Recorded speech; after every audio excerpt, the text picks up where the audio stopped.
Hello students. Now today we are discussing evaporation. So here evaporation. What is evaporation? The process of conversion of a liquid into vapor at any temperature below its boiling point is called evaporation.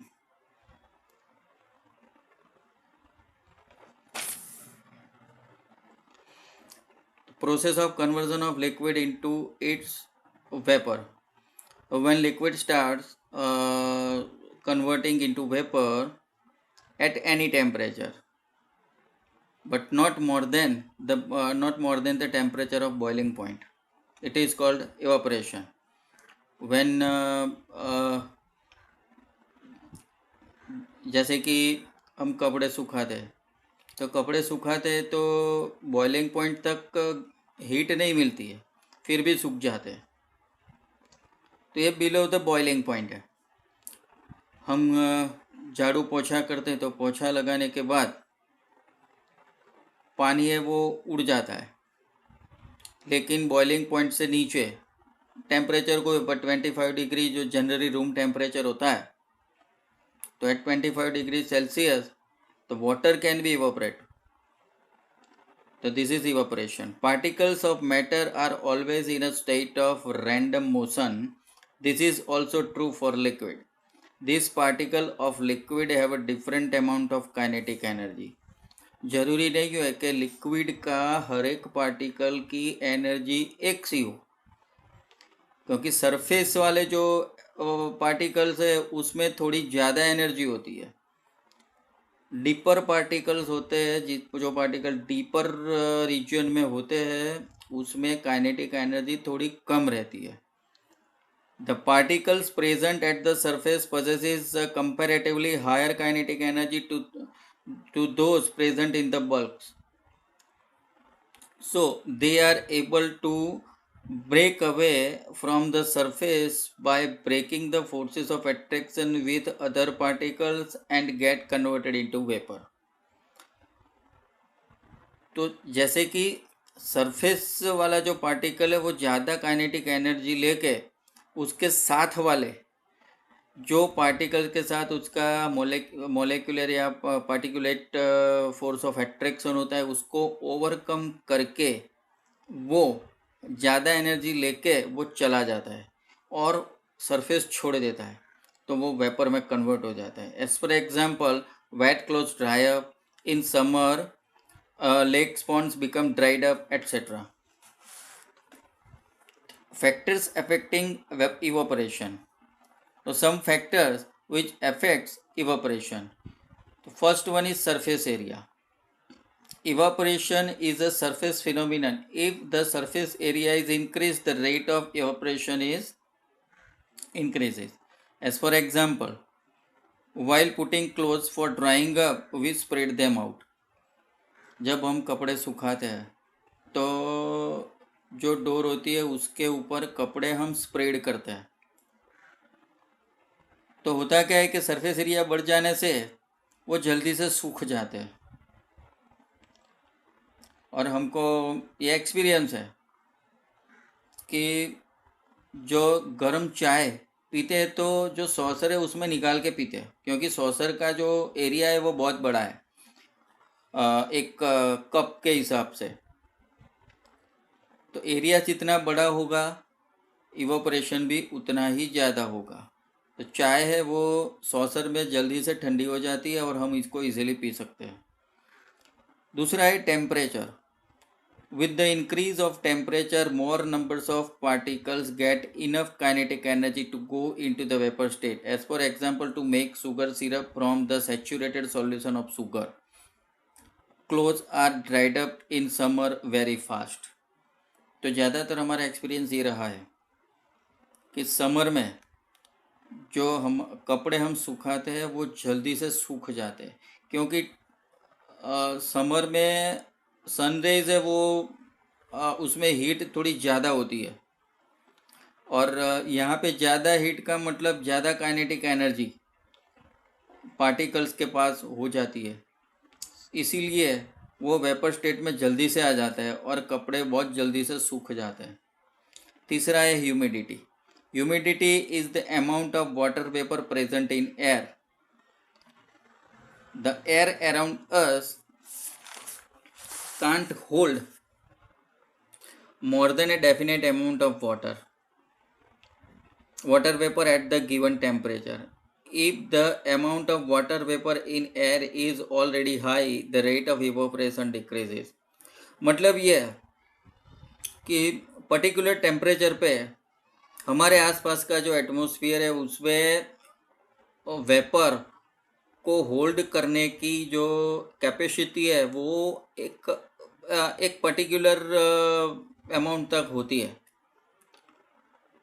इससे ज़्यादा humidity वो evaporation का rate है वो कम करती है, क्योंकि यहाँ पे जो एटमॉस्फेरिक एयर है वो सैचुरेट हो जाती है और सैचुरेट एयर ज़्यादा वेपर है वो होल्ड नहीं कर सकती, इसीलिए कपड़े भी जल्दी से सूखते नहीं है।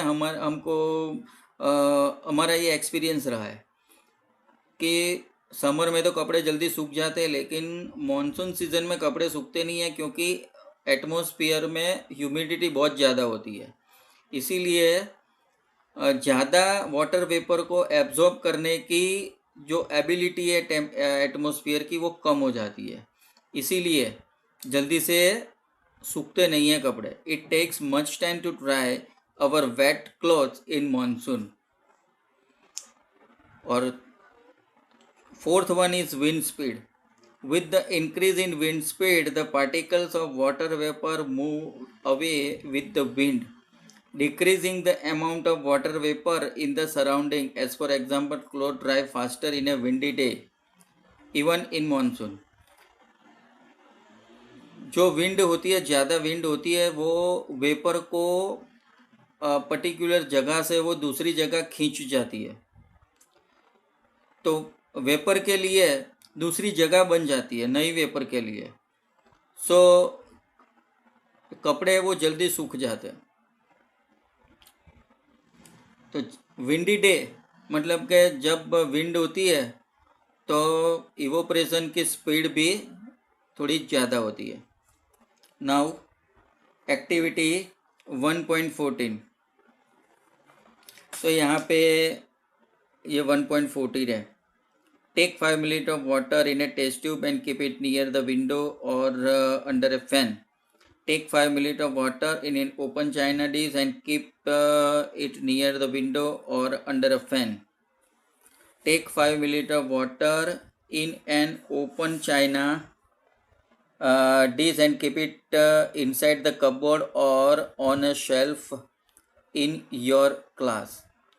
Record the room temperature. Record the time or days taken for the evaporation process in the above cases. Repeat the above 3 steps of activity. तो ये सब में हम देखेंगे कि अलग अलग रेट इवोपरेशन रेट है वो अलग अलग रहता है। You will conclude that the factors affecting evaporation as we discussed above on our experiment. तो एक्सपेरिमेंट में जो भी हम ऑब्जर्व करेंगे वो ये चारों फैक्टर के आसपास ही रहेगा। Now cooling effect due to evaporation. तो in an open vessel the liquid keeps on evaporating, वो हमने आगे डिस्कस कर लिया। The particles of liquid absorb energy from the surrounding to regain the energy lost during evaporation. हमारा ये मानना है कि जब hot sunny day when we walking on the road, if the trees in the road gives us cooling effect, under the tree we experience some cooling effect. Y?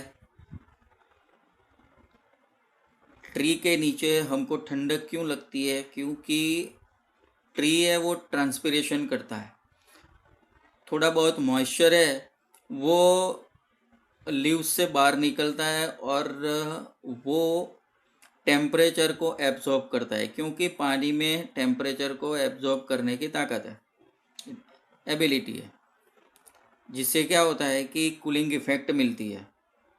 This absorption of energy from the surrounding make the surrounding cold. Some daily life examples of cooling effect of evaporation. When we pour some acetone or sanitizer or petrol on our palm, the particles gain energy from the skin of palm or from surrounding and evaporate causing the palm to feel cool. अभी ये current जो हमारा current time चल रहा है उसमें sanitiser का use बहुत ज़्यादा होता है, और हमको ये एक्सपीरियंस भी है कि अगर सैनिटाइज़र से हम अगर हाथ क्लीन करते हैं तो सैनिटाइज़र लेने के साथ ही हाथ में ठंडक आनी शुरू हो जाती है। क्यों? क्योंकि उसमें अल्कोहल होता है, और उसका थोड़ा थोड़ा सा भी टेम्परेचर अगर इंक्रीज़ होता है तो अल्कोहल है वो इवोपरेट होता है, और जिससे कि हमारे पाम की जो हीट है वो एब्जॉर्ब हो जाती है और कूलिंग इफेक्ट मिलती है, हमको ठंडा लगता है। After a hot sunny day people sprinkle water on the roof और on open ground because the large latent heat of vaporization of water helps to cool the hot surface. तो summer में जो रूफ की surface है उसको ठंडक देने के लिए हम उसके ऊपर पानी डालते हैं, तो पानी स्प्रिंकल करने से पानी है वो लेटेंट हीट ऑफ वेपराइजेशन से कूलिंग इफेक्ट आ जाती है, सो जल्दी से टेम्परेचर कम हो जाता है। People where cotton clothes in summer because cotton is good absorber of water, so it helps to absorb sweat from the body. In summer people perspire more due to auto control mechanism in our body to control temperature. हमारे body के अंदर temperature control करने की एक autonomous system है जो continuous temperature maintain रखती है। इसके लिए समर में हमको पसीना बहुत निकलता है, we perspire more, and cotton cloth absorb this perspiration water. Cotton cloth help in the easy evaporation of sweat, so latent heat of vaporization from the body feel cool to the body. तो cotton cloth sweat को easily evaporate करने में help करता है। इसकी latent heat of vaporisation वो body से gain करके हमको कूलिंग इफेक्ट देता है। इसीलिए जो समर में हमको लाइट कलर और कॉटन क्लॉथ पहनना चाहिए, लाइट कलर के कॉटन क्लॉथ है हमको पहनना चाहिए। व्हेन आइस कोल्ड वाटर और आइस क्यूब इज और are kept in a glass tumbler, water droplets are observed on the outer surface. हमने ज़्यादातर देखा है कि जब एक चिल्ड वाटर ग्लास में भरा जाता है तो ग्लास की आउटर सरफेस के छोटे छोटे छोटे ड्रॉपलेट से वो उसके ऊपर से डिपॉजिट होने लगते हैं। ऐसा क्यों होता है? क्या ग्लास की सरफेस है वो लीक हुई? नहीं, क्योंकि ग्लास के आसपास की जो एयर है वो ग्लास के अंदर के लिक्विड से, मतलब के पानी से, उसका टेम्परेचर थोड़ा ज़्यादा है, तो आसपास की एयर वहाँ पे आके कंडेंस हो जाती है। तो this occurs as the water vapor present in the air came in contact with the glass, get cooled and condensed to form water droplets. और वो एयर जो हीट के फॉर्म में, वो ह्यूमिडिटी है वो हीट के फॉर्म में है, वो वहाँ पे आके कंडेंस होती है और वो लिक्विड में कन्वर्ट हो जाती है, पानी वाटर के अंदर कन्वर्ट हो जाती है और वहाँ पे ड्रॉपलेट्स है वो डिपॉजिट हो जाते हैं। It shows that the water vapour is present in our surrounding. ये एक एक्टिविटी भी है। नाउ यहाँ पे हमारा ये चैप्टर है वो कंप्लीट होता है। तो Intex questions and exercise question है वो नोटबुक में लिखने हैं। कुछ एक्स्ट्रा क्वेश्चन भी मैंने दिए हुए हैं, उसको भी आपको रिफ़र करना है।